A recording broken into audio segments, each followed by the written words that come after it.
Footballer's Wife by Rachel Dax, performed by Ruth Madoc.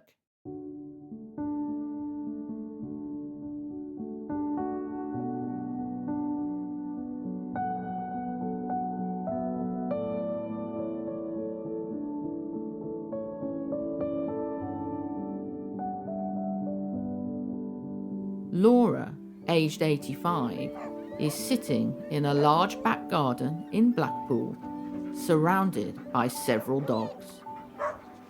By the time I had reached the ripe old age of 80, I had lived exactly half of my life without human company, instead preferring to cohabit with dogs.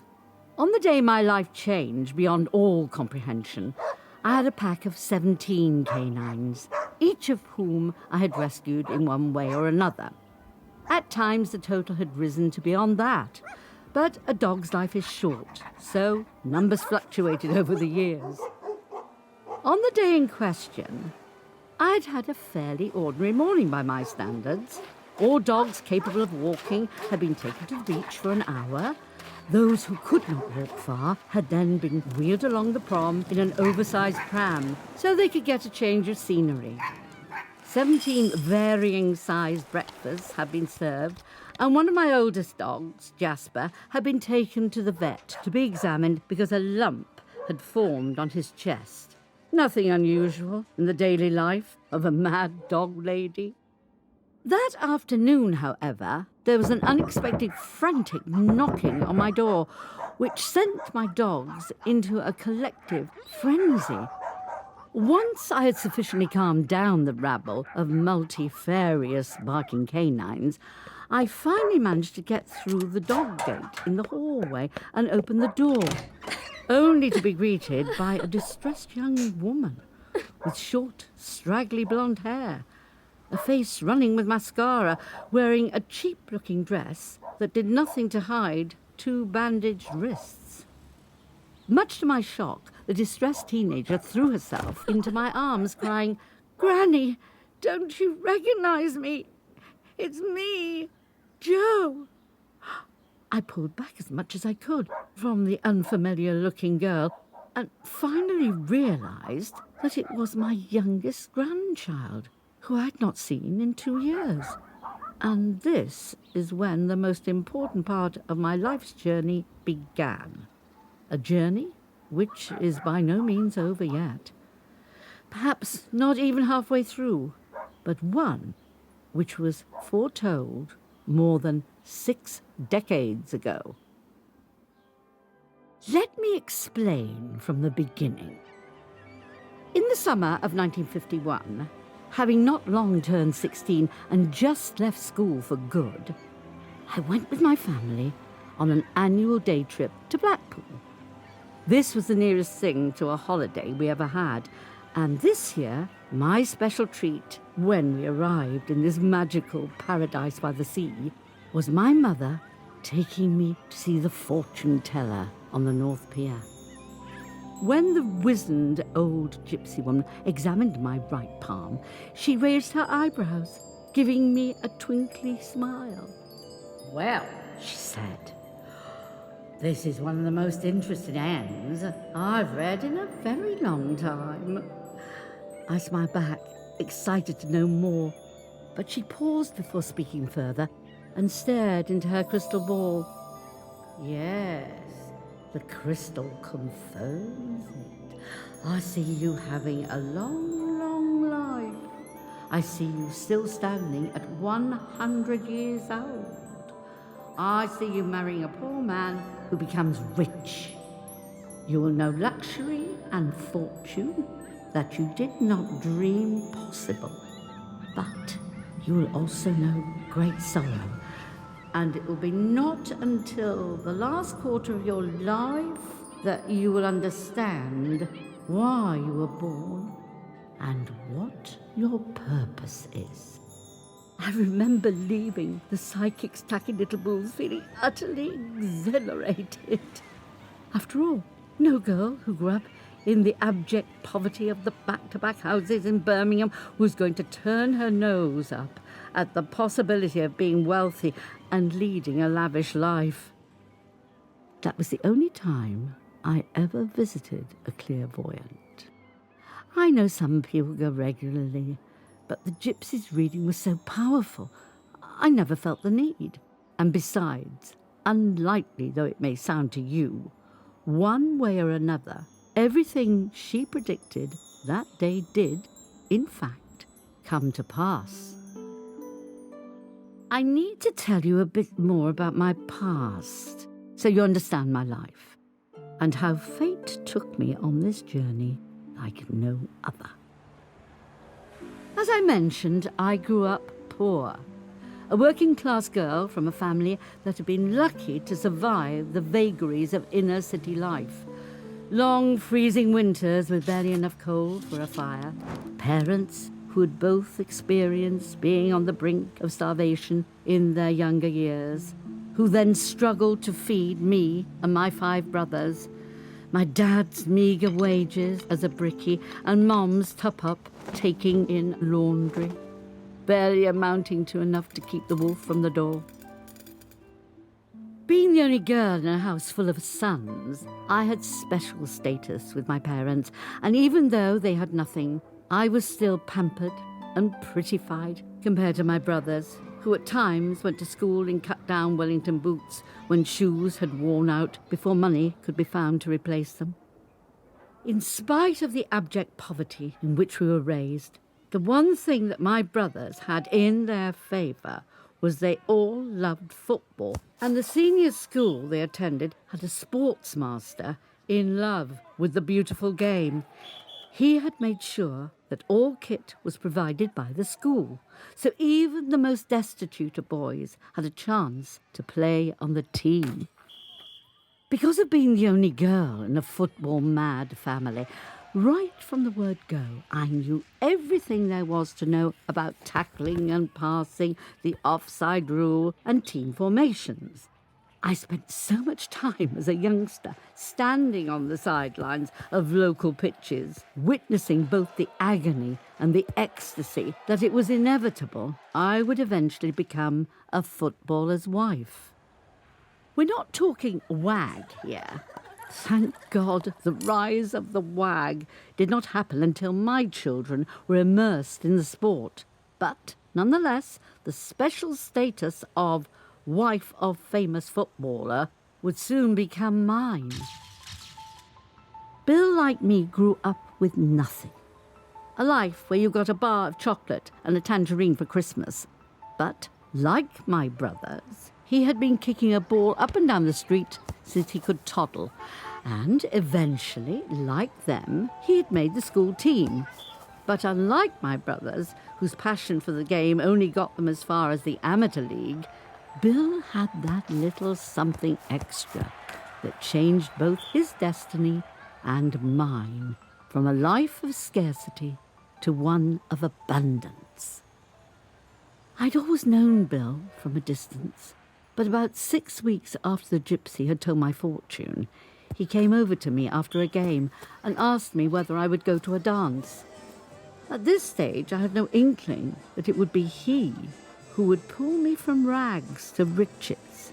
He was just a handsome lad with a cheeky smile, who I liked the look of. I was now working as a shop assistant in the local haberdashery, having left school with a basic school certificate and no expectations of continuing on. Bill, however, had stayed on to do the more advanced high school certificate, just so he could keep playing as part of the school football team because he loved it so much. We had a very ordinary courtship, me standing on the sidelines cheering him on at games, lots of outings to the pictures, and occasionally going to a dance. I hadn't really had a sweetheart before, other than the occasional kiss behind the big oak tree at the local park with a boy who lived down the road. But Bill was different. We courted for over a year, and then, when he was still 17 years old, he was spotted by a talent scout and snapped up by a professional club. That night, he asked me to marry him, and I said yes. I was excited for him and for me. He would have a good wage as a professional footballer, and because he was always in training, he didn't drink that much compared to his peers. So he seemed like a man who could provide me with a beautiful future. How in love with him I actually was, I really do not know. But Bill certainly made my heart flutter and made me dream of an idyllic life that only a teenager could fantasize as being possible. And after all, maybe the gypsy was right. Could this be the poor man who would become rich? He certainly wasn't destined for a life of scrimping and scraping, and that was about as fortunate as a girl from my background could get. So, on my 19th birthday, with Bill by now a fully fledged member of a First Division squad, I married him. I think I already inferred that I didn't have a career plan. I'd grown up with the expectation of working in a shop or a factory until I had babies, and then doing whatever was necessary to top up the income of my husband. But by the time we married, Bill was already earning more than enough for me to give up my job immediately, and instead a new set of expectations came my way, namely to negotiate without training how to be the wife of a man whose fame and earnings rose exponentially each year, and how to climb socially at the same rate. For suddenly we were living a life of home ownership. Formal dinners in expensive restaurants and soirees in five-star hotels. We were still children, really, with no idea about etiquette. And it became clear within a few months of Bill's rise to fame that we were going to have to learn our new world so we wouldn't keep making the mistakes of people who were raised dirt poor, such as wearing the wrong attire to important events, not knowing which knives and forks were used in a 5-course meal, buying expensive purchases that actually looked tacky in the eyes of those who came from more affluent backgrounds. The pressure on both of us, and consequently our marriage, was enormous. It was after about a year, when our honeymoon period wore off, that the rot set in. Bill had always had a temper, but until then had contained it to noisy rantings after matches when he had missed an important goal. But then, one evening, after what can only be described as a disastrous dinner party which I'd held for the team in our brand new house, Bill's temper took an unexpected turn that started a downward spiral from which we would never recover. Nothing I had cooked turned out well, and unsubtle comments were made about our lack of taste in crockery. When the door was closed on the final guest, Bill, who'd consumed 3 times more alcohol than normal in order to deal with the mortification caused by my failure, went into the kitchen and smashed every single cup, plate and dish against the wall, ranting all the while about my uselessness as a wife and listing an array of faults, including ones that I did not even know I had. I had never witnessed a display of such unfettered anger before. My father had been firm but fair with us and only ever raised a hand if we did something so dangerous that the slap would be shock enough for us never to do it again. But this was something altogether different. A rage so ferocious it had a life of its own, determined to destroy everything in its path. I was absolutely terrified. I do not need to tell you that this was the first of many such incidents and episodes, and that, of course, eventually, it wasn't just the china that got broken. Once the genie was out of the bottle, there was no putting it back, and I became one of so many women of my generation, and indeed yours, who found themselves married to a monster and unable to find a way out. There were few refuges for women like me in the 1950s and 60s, and there was no point calling the police because they did not deal back then with what they referred to as domestic rows. I was alone. My family and friends were oblivious to my ordeal, believing I was the luckiest woman on the planet.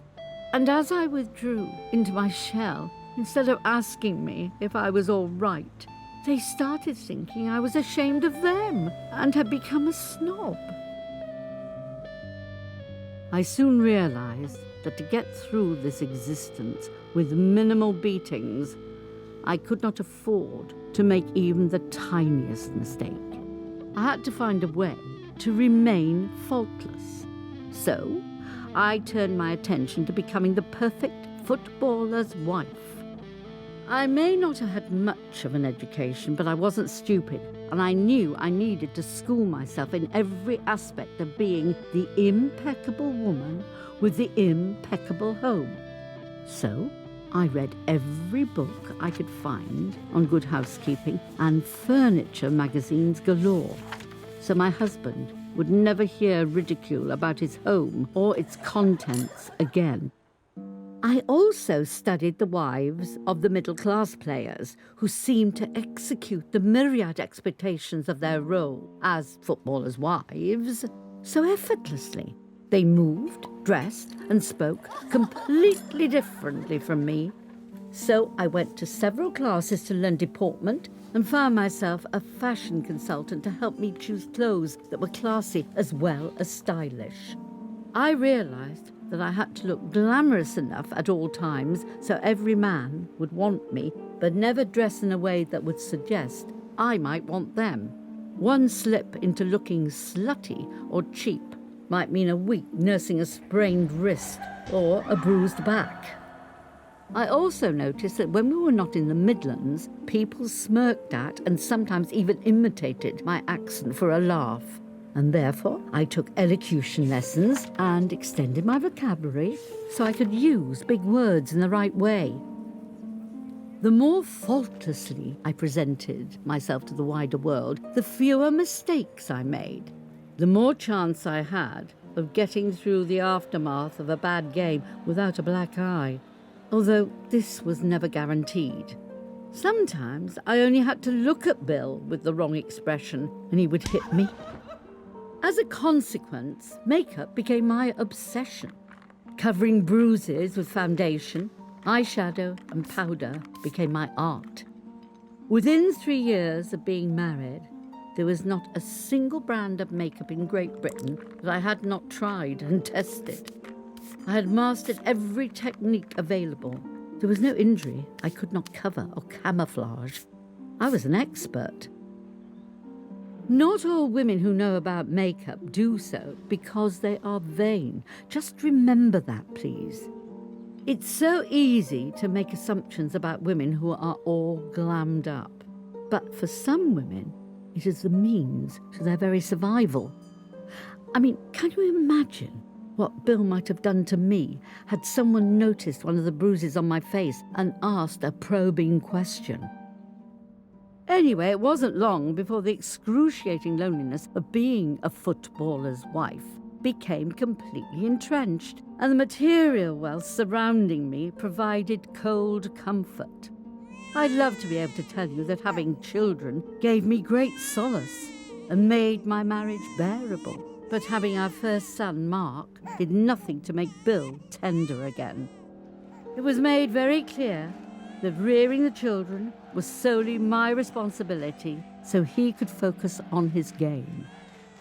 However, although I wanted to be the best, gentlest, kindest mother possible, it was also made clear that no son of Bill's was to be namby-pambied. He needed to grow up ready to be a footballer himself, and that meant being hard. If Mark cried in the night and I cuddled him for too long, I'd be criticised for making him soft. If I gave him a teddy bear, I'd be told off for turning him into a puff. Any maternal affection or reaction had to be mitigated when Bill was home, and he insisted Mark go to a nursery as soon as he was weaned, because he didn't want him to be a mummy's boy. The arrival of our second son, James, a year and a half later, did nothing to change Bill's view on parenting.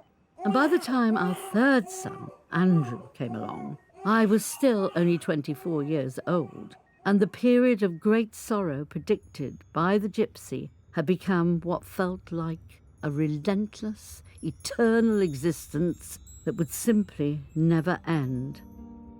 There were days when I felt suicidal, believing there would never again be a time when I might feel happiness for more than the length of a child's smile at being given a sweetie. I had no one to turn to, nowhere to go. I was trapped in a gilded cage, but I knew I would never take my own life because, remote though my parents and brothers had become, I could never bring upon them such shame and sorrow. So instead I would die inside until I became numb. I didn't even feel hurt or anger when Bill started having full-blown affairs with other women, rather than just putting it about. I had known he was philandering from early on in the marriage, for he didn't even bother to hide the lipstick on his collar or the cheap smell of perfume on his tie. Sometimes he stayed out all night without explanation, and if he came near me, it wasn't an expression of love. I was now just a convenient, ever-present receptacle. In fact, I took great relief when his women on the side were more serious than just a night, because it meant he was home less often and barely touched me. As our sons grew up, he was yet more conscious of our new money status and determined that as well as them becoming footballers like him, they should also have every opportunity in life that he was denied because of poverty. Soon came the onslaught of boys' private schools and boys' football leagues and other extracurricular activities that snatched my children away from me almost completely. They didn't even come to me if they cut a knee, but instead had learned from their father to be a man, dress it themselves, and play on. By the time my sons reached their teenage years, they saw me as nothing but a food dispenser and washerwoman. Their lives were firmly ensconced in the world of men. They had no more respect for women than Bill did, despite my best efforts to teach them otherwise.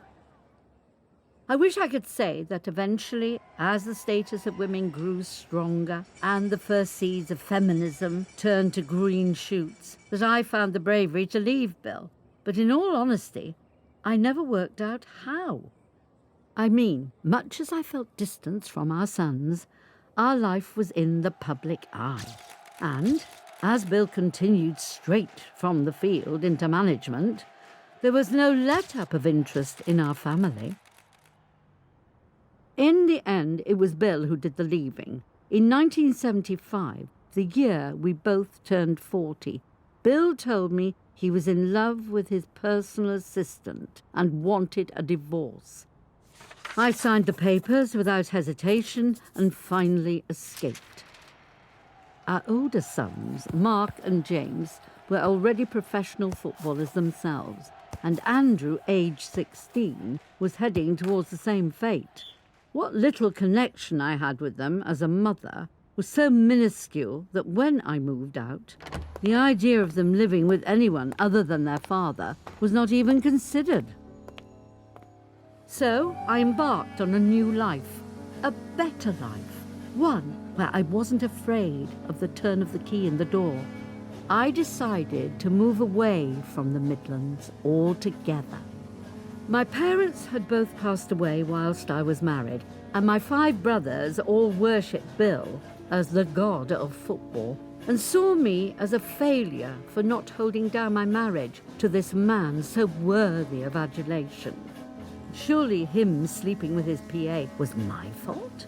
I clearly had not been a good enough wife, not looked after myself enough, not revered him sufficiently as the deity he was.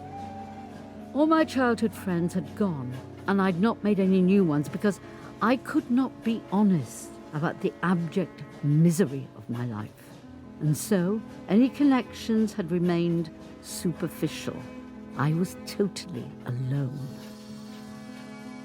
The only thing I had in my favour was enough money from the divorce settlement to buy a house outright.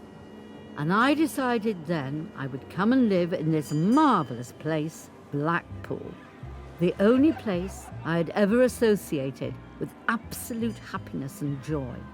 Fun fairs, trams, slot machines, cabaret shows, twinkly lights, sticks of rock and candy floss. The best times of my childhood had been spent here in this tacky, working-class heaven called Blackpool. I found myself a house with a sea and tower view, and I decided I needed a new purpose. So I bought myself a golden retriever puppy called Jess. Bill had never let me have a dog. He hated them with a passion, and I knew if I brought one into the house against his will, he would abuse it as much as me. So I resisted. Now the new autonomous me decided to finally live on my own terms and have something I wanted. There are miles of golden sands in Blackpool. A broken woman with a puppy can find great solace in a long, bracing walk to the never quite fading accompaniment of music from amusement arcades and fairground rides.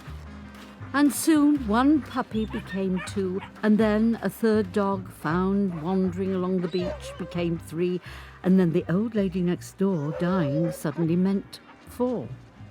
And a growing passion for taking in waifs and strays began, and my pack expanded year on year. I did not marry again.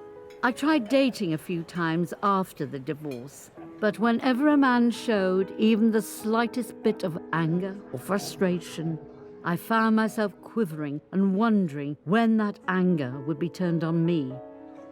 Eventually, I realized that I could never and would never trust a man again, and instead, I concentrated on my dogs. By the time I was 80, the prediction from the fortune teller about the last part of my life being the most important actually felt like it had already come true in a funny sort of way, mainly because of the number of dogs I'd rescued in the 40 years between divorcing Bill and my youngest grandchild turning up unexpectedly on my doorstep. But in fact, this period was still to come. Joe was the youngest child of my youngest child, Andrew, who'd been 16 years old when Bill and I divorced and who I'd only seen on high days and holidays ever since. In fact, as a consequence of moving here, I barely spent any time with any of my 3 sons or their children. They had been sucked into that world of football as Bill had, and I would not attend family events if Bill was going to be there. I was regarded by the grandchildren as the mad grandmother up north, who cared more about stray dogs than her own family. But that afternoon, when the weeping teenager crossed the threshold of my home, battered and suicidal, in spite of my shock and difficulty in understanding what had befallen me, I embraced her. I say shock because it was. For the last time I had seen Jo, she had been my youngest grandson, not my granddaughter. She had been born a boy. I needn't tell you why she'd been forced to flee. A transgender child in any family is lucky to reach adolescence without a dozen scars on each arm. But in a footballing family, and a famous one at that, what chance did a girl trapped inside a boy's body have to navigate her perilous journey? So, whatever my initial shock and reaction to this revelation was, and in spite of my ignorance back then regarding all things trans, I knew immediately that I was the only thing standing between Jo and an early grave. That if I didn't help, if I didn't accept, if I didn't support this girl, this 16-year-old girl, whose life had been one of torture since infancy, then I would have as much blood on my hands as my son would. I'd love to be able to tell you that I accepted Jo as a trans girl straight away, but I didn't. I'm not a hero. I'm not the ultimate tranny granny who just lovingly scooped up her dysphoric grandchild and made everything all right. When I let her across the threshold and into my life, I was as much disturbed as I was repelled. I won't lie to you about that. I'd seen plenty of drag queens walking into the famous cabaret bars that we have here in Blackpool, but I never, to my knowledge, met a trans person before. And at 80, my ideas about such people had been imbued with a disgust and an obtuseness typical of someone of my generation. But even though at this stage my emotional connection to Jo was minuscule compared to so many grandparents with their grandchildren, I still felt the pull and protectiveness that comes with family blood. After she had cried in my arms for over an hour, Jo told me of the hideosity of her life. Her father, thinking she was a puff from an early age, making her do more and more sport to make a man of her, and beating her every time any hint of femininity emerged.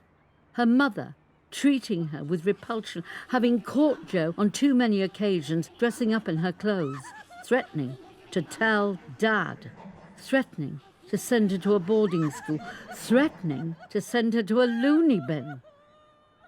I asked all sorts of what now seem stupid questions, which, at the time, felt perfectly logical. Like, how did she know she was a woman rather than a gay man? And how did she know she wasn't a drag queen or a transvestite? But as the conversation unfolded, I realised this 16-year-old child needed to be a woman, even if it was just for now, if she was going to make it through the night, and then the next week, and the week after that. So I looked her up and down and said, well, if you insist on being a woman, you should at least know how to do your makeup properly. And then I took her by the hand and led her across a room full of somewhat inquisitive dogs, up the stairs to my vanity unit, where I pulled out my cleanser and studied her face. And then, once she was a blank canvas, began to apply foundation and product after product, until she indeed looked like a real girl, rather than a boy just dressed up. Seeing herself as she really could be for the very first time made her cry so much that the new makeup barely stayed on 5 minutes. But I knew without question that I had saved my grandchild's life that evening. Ironically, although I wore makeup every day, I had very few clothes I could give Jo, because I had for years by then been dressing in the standard utilitarian trousers and shirts necessary to live successfully as a crazy dog rescuer. But I pulled out a couple of skirts and blouses and took her to the spare room and put them in the wardrobe and said, well, I'll get you some more clothes tomorrow, dear. This is your room now. You can decorate it however you want. Can I really stay here? She asked me timidly. I fought off my what now could be described as ingrained transphobia and smiled and replied, yes, so long as you pay your way by helping me with all aspects of looking after the dogs. I was thinking about getting a helper anyway. The look of relief on her face was so overwhelming that I shed a tear. She said she'd always wanted a dog and she'd love to know how to care for them the way I did. So I replied, well, now you have 17. Then I went downstairs to give the dogs their evening meal, and Jo followed and helped. And so our life together began. As it was, although Jo had not had a chance to manifest as a woman on the outside, apart from a few snatched, stealthy moments, she knew so much about who she was because of the internet. It had been finding secret forums for girls like her that had enabled her to survive as long as she had. But it was little wonder that on her 16th birthday, she'd run away and come to me. That morning, now she was an adult, Jo had bought some girls' clothes and dressed up to show her parents who she really was, only to be beaten and berated. So she'd then taken a chance and got on a train to Blackpool because I was the only person she could think of who might let her through the door. And I probably was. When I phoned Andrew a bit later to let him know Jo was with me, he asked me if Jo was dressed as a girl, and I said yes.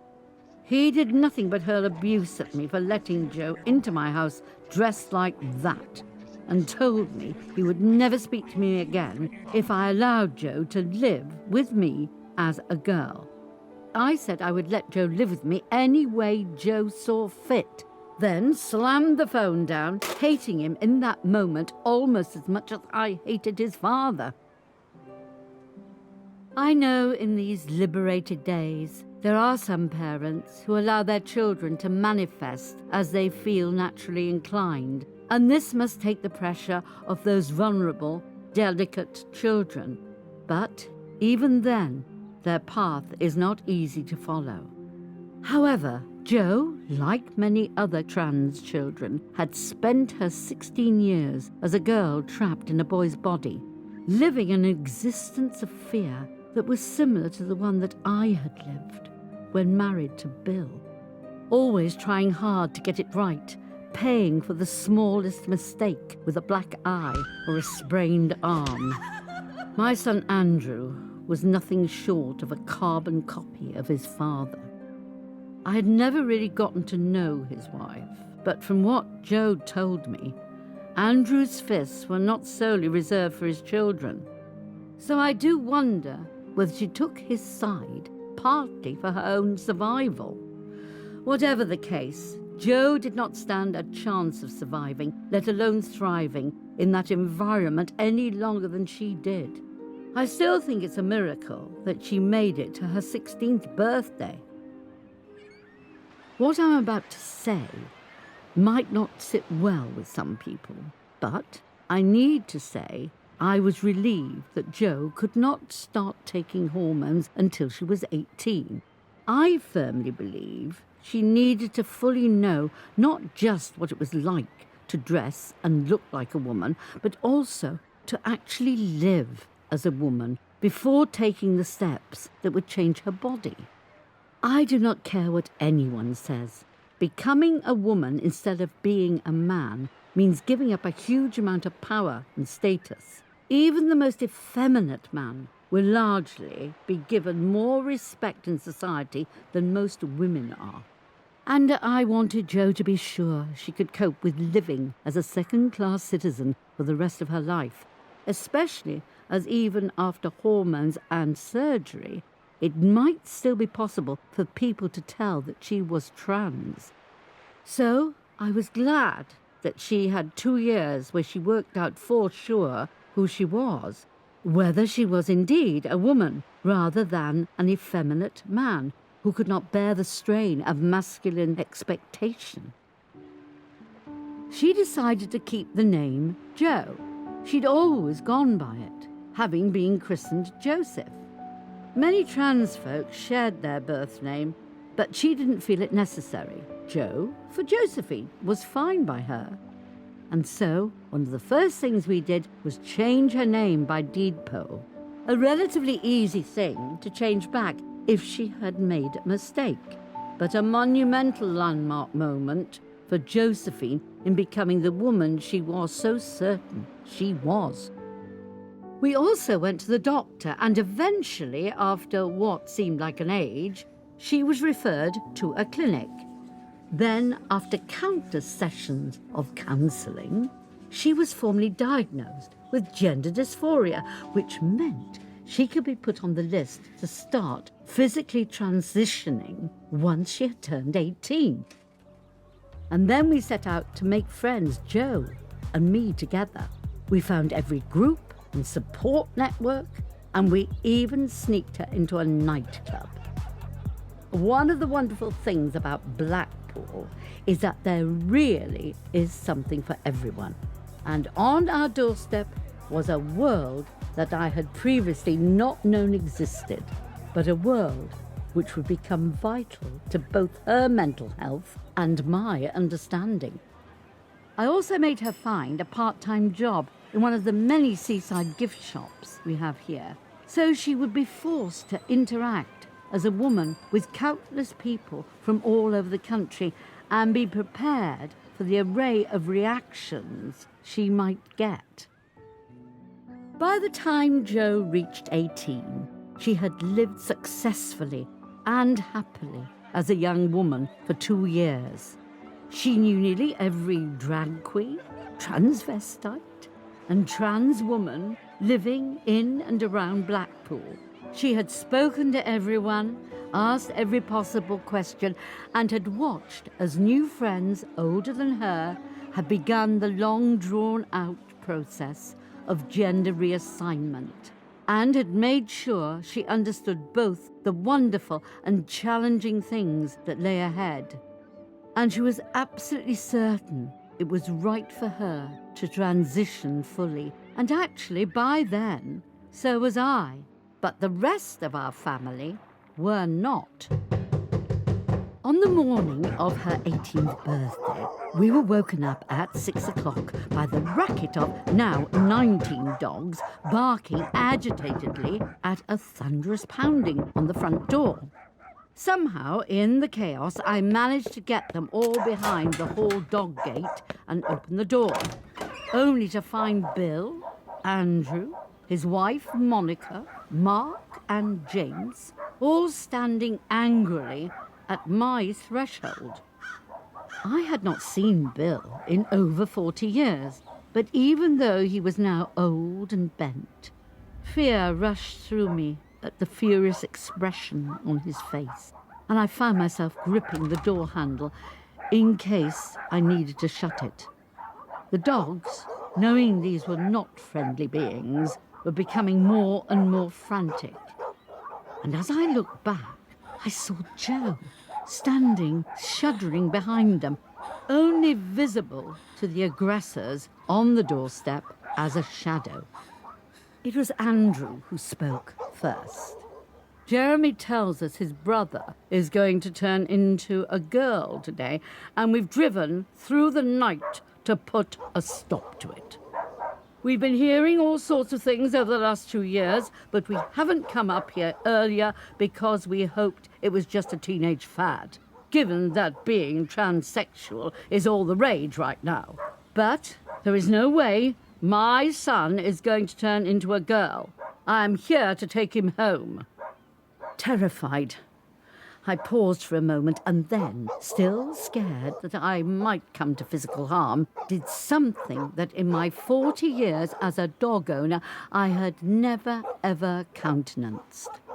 I took a step back, reached over for my German Shepherd Rex's collar, swiftly opened the dog gate and brought him out by my side. And together, we stepped forward. On seeing the dog, whose teeth were now bared, the rabble of angry relatives collectively moved back. I then knew that I had gained enough control of the situation for no one to even attempt either hitting me or dragging Jo from her home. I took a deep breath and then finally addressed them. Jo is not turning into a girl today. Jo has always been a girl. She is 18 years old and has lived as the woman she is for 2 years. So, there is absolutely nothing you can do legally to prevent her from taking the medical steps necessary to become the person she already is on the inside. On the outside, too. At this, Bill, unfettered by age, started to rant, calling me a twisted old bitch who was only doing this to get revenge on him for marrying a younger woman, and on Andrew for wanting to stay with him instead of me once we were divorced. What Bill didn't notice as he ranted and raged, was the number of trans women, drag queens, lesbians, and gay men who were approaching, each recording him on their phones. Jo had clearly put out an urgent call on social media for all her friends to come and help, and they had done so.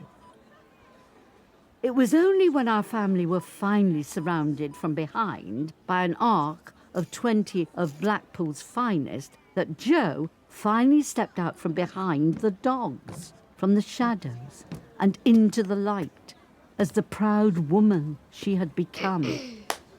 She silenced her grandfather and waited for a moment for the expression of shock and disgust to abate, and then indicated to her father, mother, grandfather, and uncles that they were very much surrounded and on camera.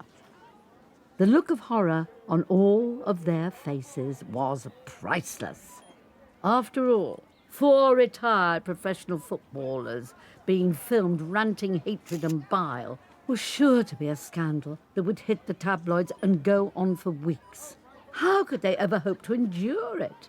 And what would it do to those sons who carried on the family tradition and were now at the height of their footballing fame? Once it was clear who now had the power, Jo turned to the LGBTQ crowd and said, "Friends, thank you for coming to assist me. Please stop recording for the moment, but leave your finger at the ready in case it is required." At which there was a collective nod. Then she turned her attention to her parents. "Mum, Dad, you've never accepted me, never given me a chance to be who I am, not even a chance to talk about what has been going on inside of me since I was a toddler. And I simply could not be who or what you wanted. I have spent the last 2 years finally being able to breathe, finally being able to embrace who I am, and finally being loved for who I am by the most caring, supportive, and nurturing person I have ever known. You disowned me just because I tried to show you my true self.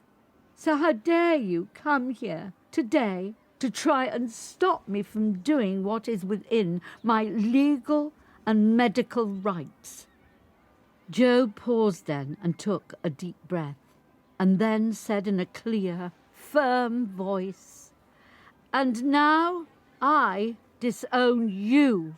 You are not my family. This woman standing next to me and these people standing behind you are my true family. You just happen to be related to me by blood." She waited for a moment to let them fully absorb her words before finally addressing them again. "Today," she said proudly, "is not only my 18th birthday, it is also my Liberation Day. The day I finally liberate myself from you, and the day I begin my physical journey into womanhood. At 4 o'clock this afternoon, I will have my first injection of estrogen and begin saying goodbye to this prison of a body and feel it gradually become a loving home. And there's nothing you can do to prevent it. So do yourselves, Granny, me, and these lovely people behind you a favour and fuck off! And don't come back! We don't want you, and we don't need you!" At which point, now quivering a little, Jo turned on her heels and went back indoors as the crowd behind gave a resounding cheer. I looked at each of my sons and then at Bill, shaking my head. "You should be ashamed of yourselves," I said flatly, before turning with my still snarling German shepherd and slamming the front door behind me. That was 3 years ago, and I am now 85. After 3 years of hormones and 5 years of living as a woman, today Jo took the final step in becoming the person she is. This morning, she underwent surgery to turn her penis inside out to become a working vagina. I cannot tell you that this is a journey I have found easy in any way. I have worked through over 80 years of prejudice to get to the point where I can tell you my story today without flinching or being ashamed. But I do know this. I love my grandchild, my granddaughter. I know for sure she is female, and I know for sure that she deserves to live a happy life, being as fully herself as she can be, given the hand that she was dealt. And no one, absolutely no one, should be standing in her way of having that, whatever their feelings of discomfort. I only hope that the clairvoyant all those years ago was right, and I'll live until I'm at least 100. That way, I can continue to love and protect my most precious grandchild and give her a safe haven, no matter what the vicissitudes of life bring her way. And I hope that by the time I do die, the world will be a kinder, gentler, more understanding place for women like her. A world where she can walk down any street, anywhere, and nobody takes a second glance. But in the meantime, I will keep fighting for her right to have that.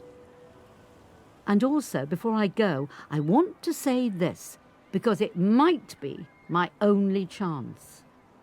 If you're one of these people who think that trans women are not real women, then let me tell you this. I lived in predominantly male environments for the first half of my life, and there's one thing I am absolutely certain of. One thing I know beyond any doubt. No man would ever choose to have his balls popped or his dick turned inside out.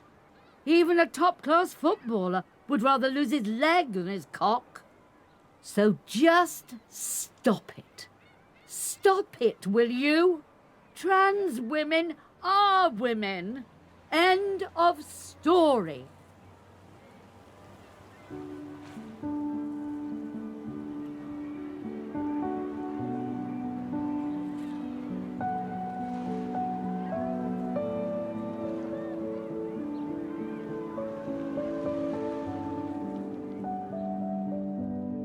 Footballer's Wife was written, directed and produced by Rachel Dax, performed by Ruth Madoc, with music by Joe Gendel and Soundscape by Jacob Meadowcroft, recorded at David Shell Studios in 2022.